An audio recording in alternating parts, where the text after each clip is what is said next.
Ano nga ba ang magandang paglagyan ng buried na crayfish para sa mga craylings? So as you can see, itong setup ko na to, ibang klase yung filter ko. Sponge foam siya na may nakalagay sa taas na jet airlift. So itong filter na to ay tinatawag na Hamburg Matten filter. Pero in this case, corner Matten filter. Kasi yung Hamburg Matten filter is diretso lang. Unlike dito sa akin is corner. So hindi niya natatakpan yung nasa harap. And nakatago yung filter. So as you can see, bakit nga ba ito yung magandang paglagyan ng buried na crayfish? Kasi sa pag-aalaga ng buried na crayfish, ayaw natin na lagyan nito ng 3-in-1 na water pump tulad nitong nasa baba. Bakit?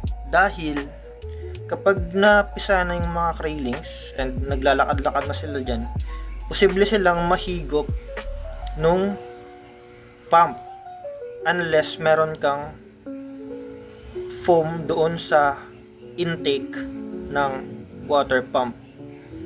Pero kahit pa, ayoko pa rin nun dahil masyadong aggressive yung water flow, and tingnan mo naman yan kung mapunta dyan yung craylings, kawawa naman, paikot-ikot siya dyan.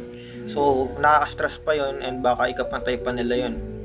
Unlike dito sa foam na to, ito yung ginagamit sa mga tulad ng shrimp and pang breed talaga ng mga fish na ayan, low-key lang yung tubig, buga-buga lang siya ng konti dyan, mag-flow na yung water papunta doon, pabalik doon sa foam, hihigupin siya doon sa foam. So kasama na yung pagkain doon and tutubuan na din yun ng good bacteria. So yun ang kinaganda doon sa ano na yan, sa filter na yan, dahil both mechanical and bio filter na din siya.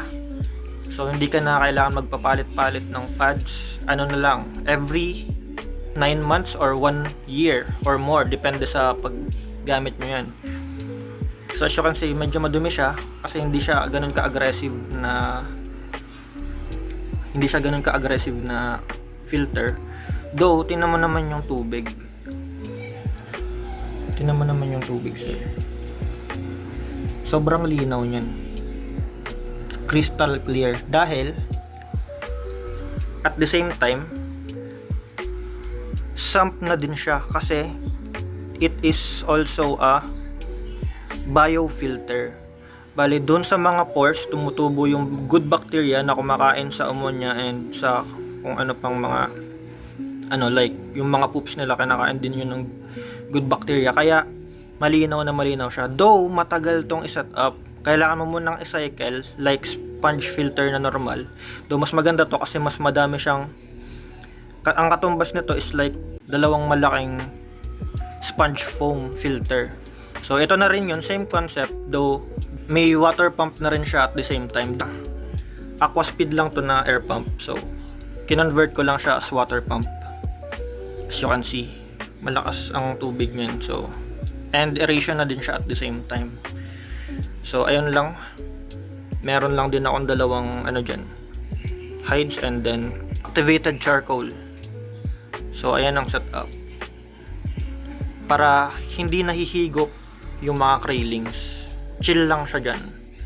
So ayan, binalik ko muna yung cover para hindi na natin siya gano'ng maistorbo. So yun lang din naman ang kailangan natin para maipakita yung anong bang magandang paglagyan nila para sa mga craylings and sa buried nating crayfish. Though mas maganda sana wag na natin lagyan to ng kung anong fishman na pangkain ng lamok, dahil posible na lang kainin yung mga itlog ng crayfish natin. So iwasan natin yun, ganun. Pwede natin lang ilagay sa mga doon sa wala lang buried or kung anong mga males natin paglalagyan.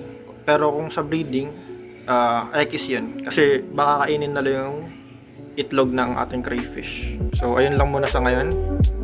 I'll see you next time.